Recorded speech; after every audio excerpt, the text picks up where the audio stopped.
mon pépère. Allez, vite sur le peloton. Oh là là là là là, oh là là là là là là, quelle image! La joie du pistolero à l'arrivée.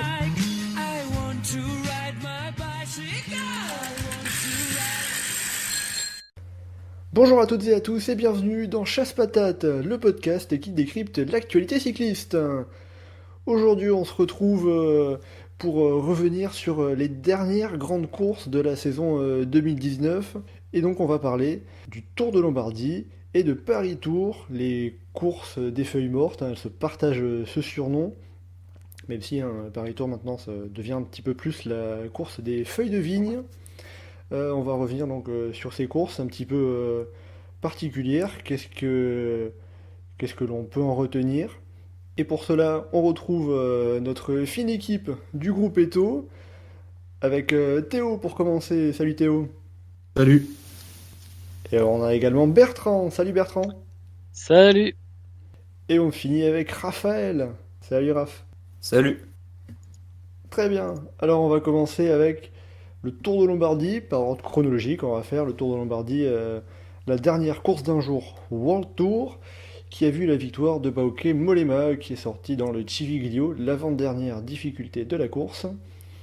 Alors, ma question elle va être simple. Est-ce que Mollema était le plus fort ou le plus malin? Ah bah écoute, je pense que t'as la réponse dans ta question, hein. C'est que clairement il a fait son attaque au bon moment, et surtout les autres se sont enterrés totalement, ils l'ont négligé, enfin je sais pas comment, dans quel état d'esprit ils étaient pour lui laisser autant d'avance.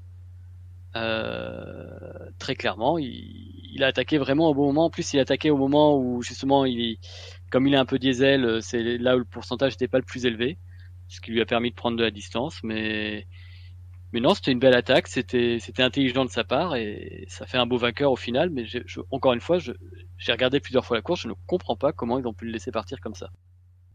C'est sûr que Mollema, c'est un coureur qui a pas trop la giclette, quoi. Donc, a priori, tu as largement le temps de réagir quand il attaque, mais là, bon, c'est sûr que quand t'attends 2 minutes, bah, c'est trop tard, quoi. Et Mollema, une fois que tu l'as laissé partir, c'est un gars.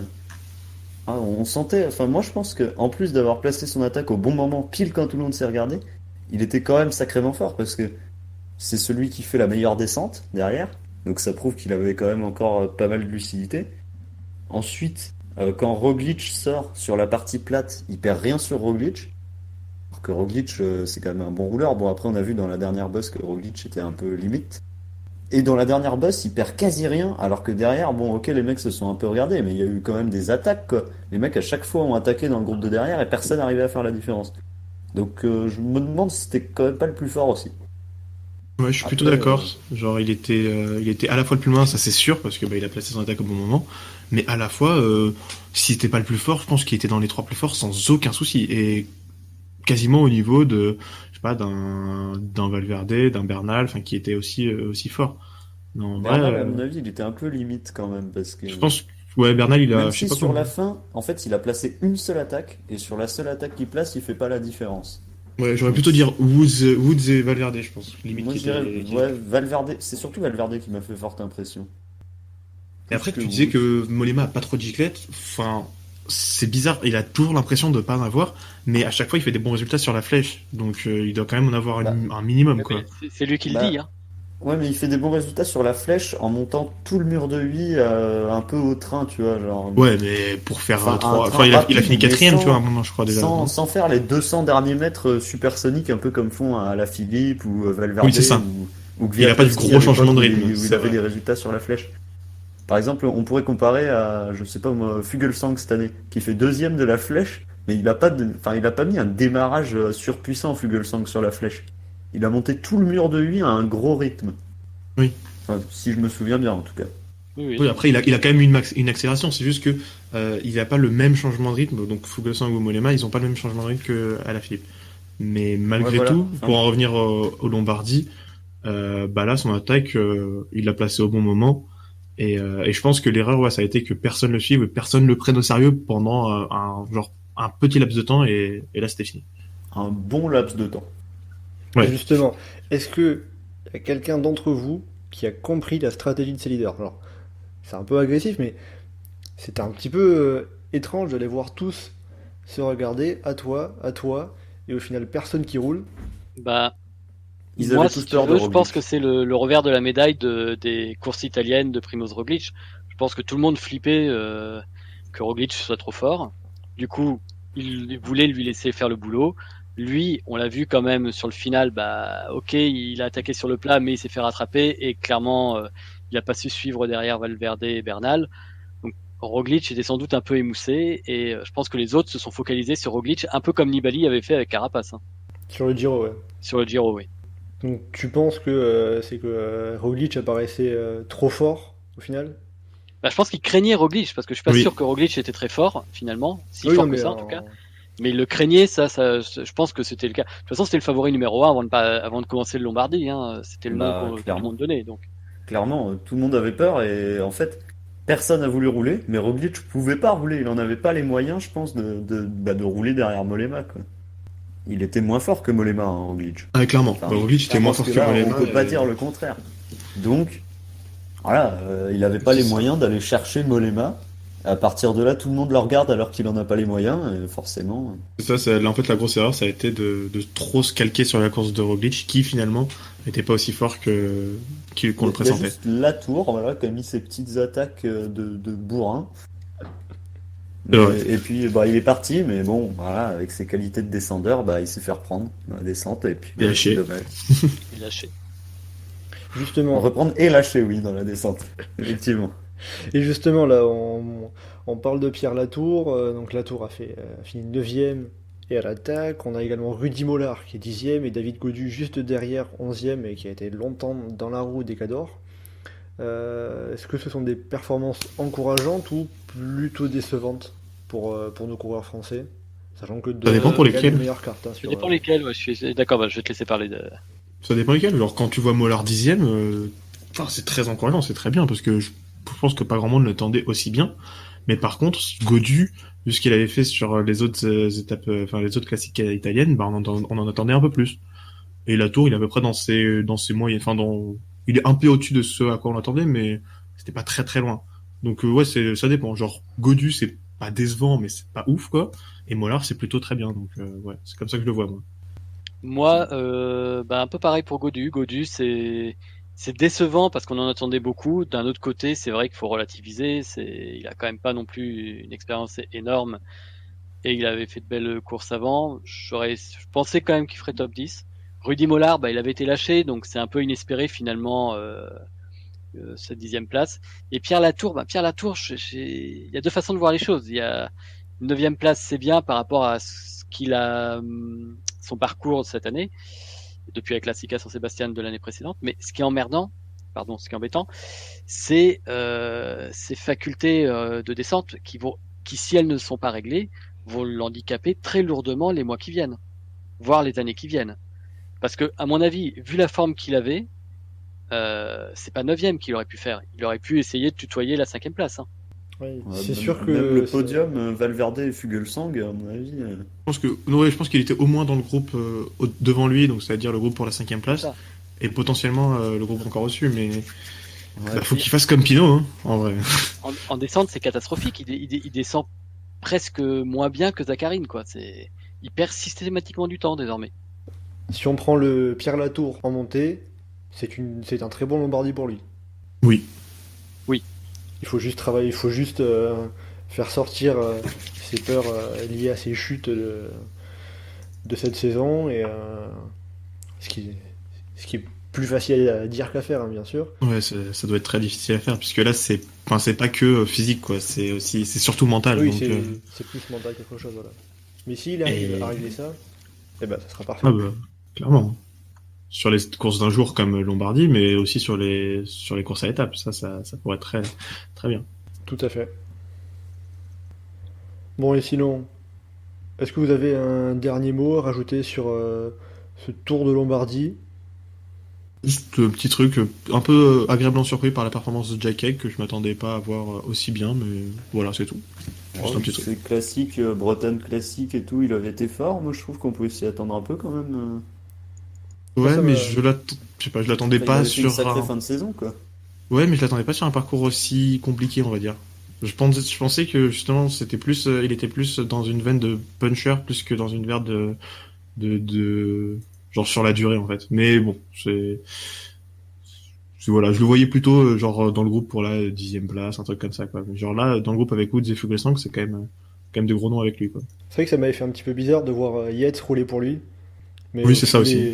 Mais au final, il Mais il est avait raison. C'est ça. Ah ouais, moi je voulais parler un petit peu de Sosa aussi. Parce que il m'avait pas mal déçu en début de saison. Avec du recul, en fait, je m'étais rendu compte que c'était normal. Parce que Sosa, c'est vraiment un profil, enfin, c'est une bille sur le plat, quoi, on peut le dire. Et donc, bah, comme c'est sûr que la Sky, il avait balancé sur le Paris-Nice, le Giro, donc c'était pas du tout pour lui, quoi, il était émoussé en montagne.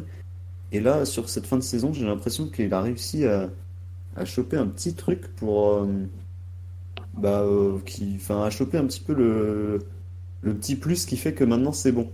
Sur les courses usantes, il arrive à être quand même puissant dans les ascensions.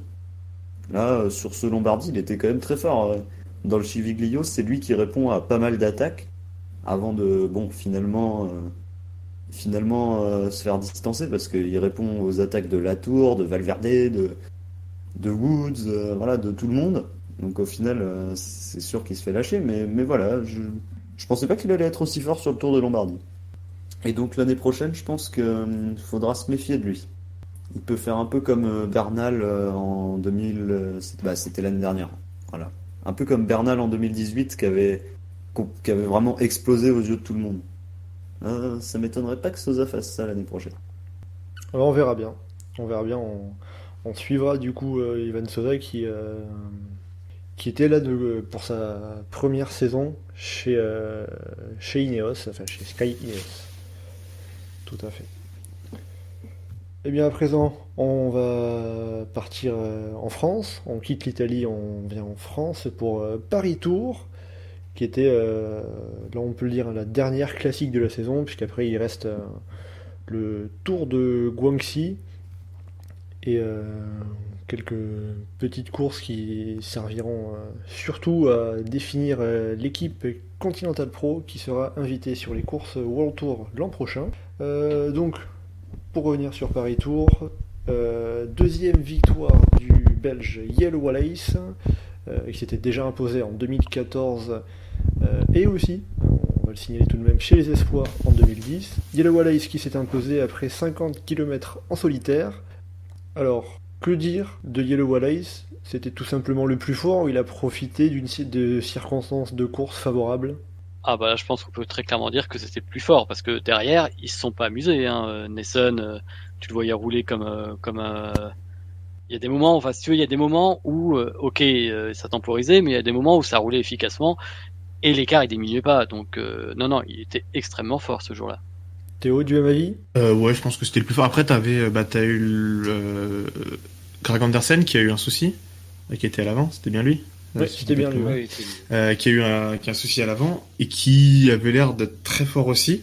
Du coup, peut-être qu'il aurait pu, lui contester la victoire, mais clairement des personnes à l'arrivée là, etc. C'était le plus fort. C'était clairement le plus fort. T'avais peut-être Terpstra qui a chopé genre 2 crevaisons et qui pourtant finit deuxième, mais je pense que même malgré les crevaisons, Wallace était vraiment très très fort. Et justement, donc Yellow Wallace qui était sorti après une chute dans le premier chemin de Vigne. Il y a eu également un certain nombre de crevaisons, et notamment pour Niki Terpstra, comme tu as dit Théo. Pour cette deuxième édition de Paris Tour version chemin de Vigne, est-ce que vous êtes convaincu ou pas de ce Paris Tour New Look? C'est plus sympa à regarder, mais bon, c'est pas Paris Tour, quoi.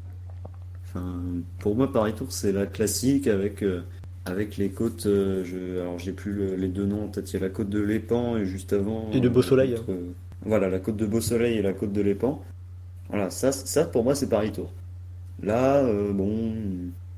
Après, on peut pas reprocher aux organisateurs de vouloir redonner du dynamisme à cette course, quoi. Paris Tour, c'est quand même une course historique. Ça existe depuis 1896, donc c'est aussi vieux que Paris-Roubaix. À cette époque-là, longtemps, ça a été d'ailleurs. Au début, c'était légal de Paris-Roubaix. Et voilà, je comprends quoi qu'ils veulent redonner du dynamisme à cette course qui a été, qui a quand même été bien poignardée par l'UCI World Tour, quoi. On peut le dire. C'est vrai, Mais oui. voilà, en- c'est dommage de le faire de cette manière. C'est vrai qu'on Mais rappelle après, que. est-ce qu'il y a une autre manière de le faire? Je pense pas. C'est vrai qu'on rappelle que Paris Tour était dans le Pro Tour de 2005 à 2007, puis avec le conflit entre l'UCI et ASO, toutes les épreuves d'ASO sont sorties du Pro Tour en 2008, mais Paris Tour est la seule à ne pas être remontée l'année d'après. Euh, donc en effet, elle a un petit peu pâti de cette petite guerre entre l'UCI et ASO. Bertrand, toi, est-ce que tu trouves que c'est, comme Raphaël, que c'est un petit peu dommage d'avoir changé Paris Tour? Bah, c'est compliqué. Paris Tour, Paris Tour avait quand même une identité, donc tu as tué l'identité de Paris Tour. Est-ce que c'était à faire ou pas? Je sais que l'une des autres solutions, ou des analyses, c'est de conserver Paris Tour tel qu'il était traditionnellement et de créer une nouvelle course. Ça m'aurait peut-être paru, avec le recul, quand même plus judicieux. Parce que le concept est intéressant. Donc non, moi, Paris Tour, même si je n'apprécie pas énormément cette course, c'est vrai que c'est pas Paris Tour ce qu'on voit à l'écran. C'est pas Paris Tour, donc ça pose quand même un vrai problème. L'autre problème que ça pose, c'est que c'est une loterie. C'est une course vraiment, tu sais, comme le disait Nesson, hein, Nesson il disait, je sais absolument pas si je finis dans les derniers ou dans les premiers, même si je suis en forme.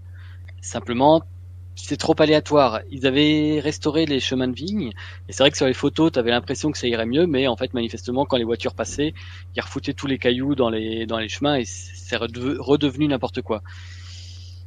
Après, Ça pose aussi problème pour l'intérêt de la course en elle-même.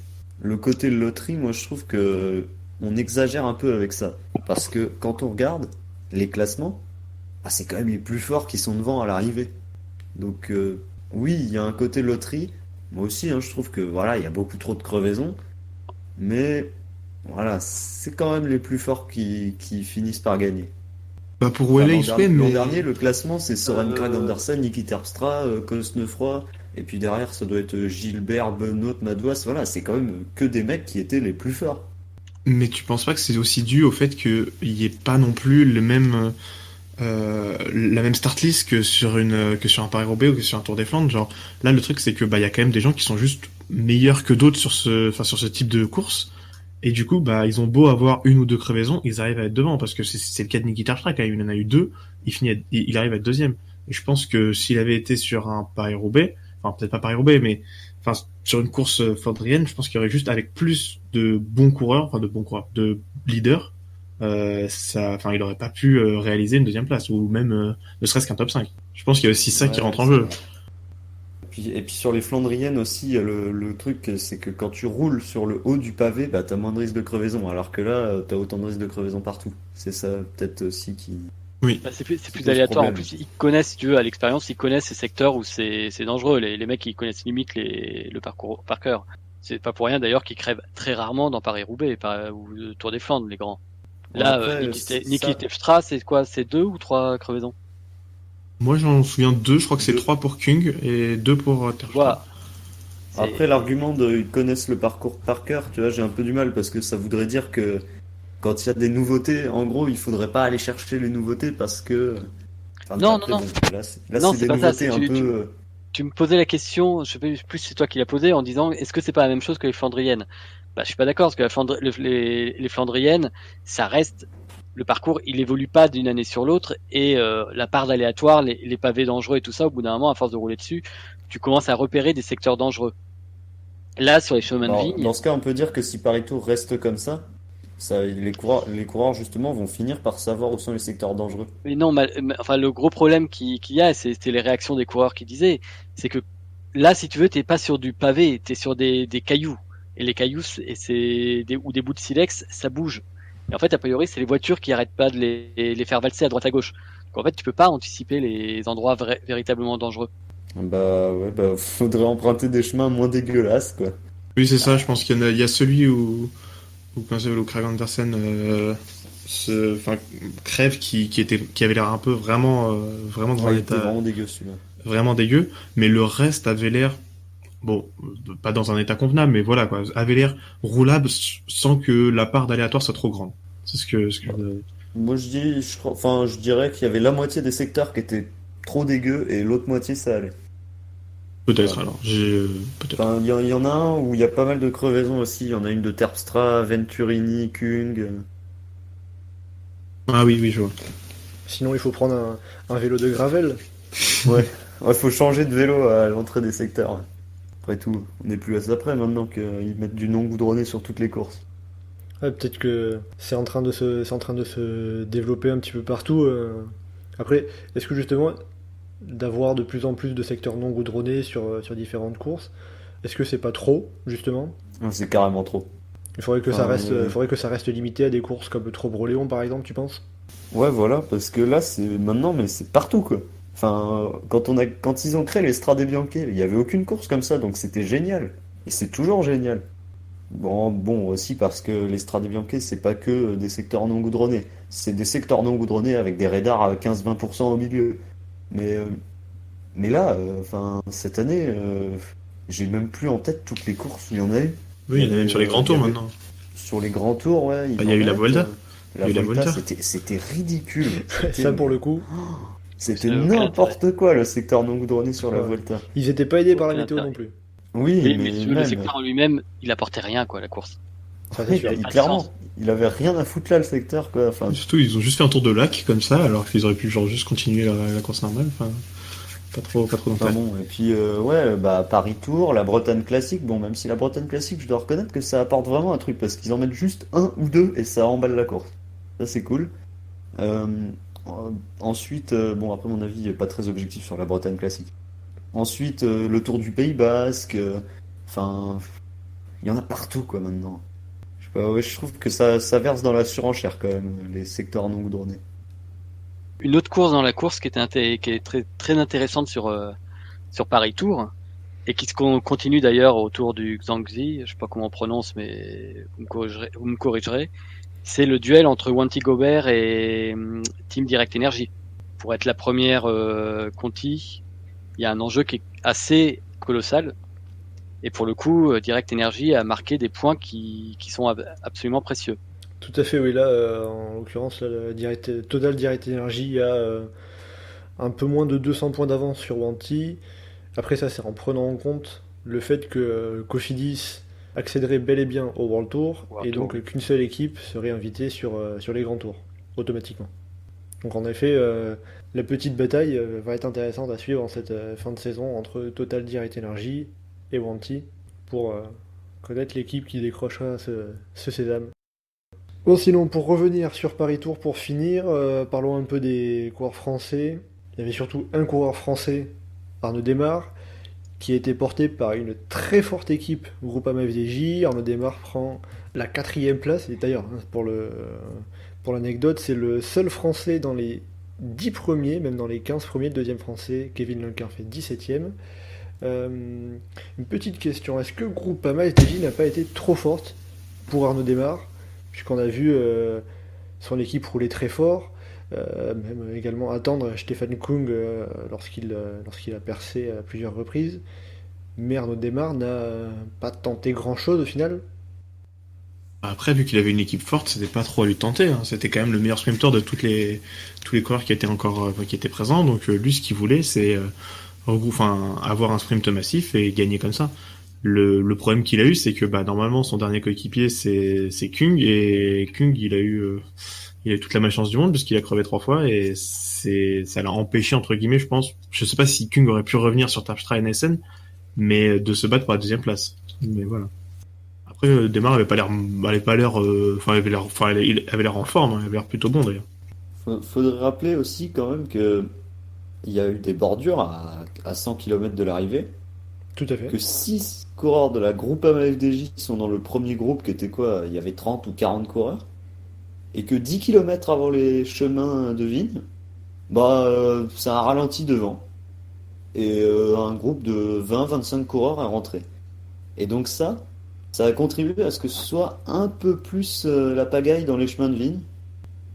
Ça aurait peut-être été plus limpide à contrôler pour l'équipe Groupama FDJ si on n'avait pas laissé rentrer ce groupe juste avant. Oui, clairement, parce que Galopin qui était dans ce groupe a fait quand même pas mal exploser le peloton, je sais plus sur quel chemin de vigne, mais il est revenu et c'est lui qui a fait tout exploser pour NASN. Donc ouais, peut-être que c'était une grosse erreur là. Pour le coup, ouais, je pense que c'était une erreur parce que voilà, tu roules, tu crées une bordure et tout. Tu te retrouves à 40 devant, 40 avec des marques à 5 équipiers. A priori, c'est contrôlable. Et puis, tu laisses revenir le groupe derrière. J'ai pas trop compris. Bertrand, tu es du même avis? Bah, je pense que oui, c'est le moment clé, en effet, c'est cette bordure-là et le fait que les FDJ roulent pas et que on avait un groupe de costauds. Il y avait aussi pas mal de Direct Energy, de Total Direct Energy de mémoire. Et c'est vrai que j'ai pas compris pourquoi ça s'est regroupé, pourquoi ils ont pas plus roulé que ça devant. Bah, après, ils peuvent s'en mordre les doigts, mais et voilà, j'ai pas grand chose d'autre de plus à rajouter. Je suis assez d'accord. Eh ben très bien. Donc voilà, on a fini sur Paris Tour, à moins que l'un de vous ait encore un petit mot à rajouter. Tout est bon? C'est bon. Yes. Très bien. Et bien voilà, donc on arrive à la fin de ce podcast, ce chasse-patate spécial course de fin de saison, avec donc le Tour de Lombardie et Paris Tour. On n'oublie pas qu'il reste le Tour de Guangxi pour clôturer la saison en World Tour. Et ensuite on se retrouvera plus tard, un peu plus tard dans l'année, en novembre et décembre, pour faire le point global sur la saison et aborder tranquillement la saison 2020. Donc voilà, on vous remercie de nous avoir écoutés, que ce soit sur YouTube ou sur vos différentes plateformes de podcast. N'hésitez pas à partager ce podcast. Merci beaucoup, salut à tous.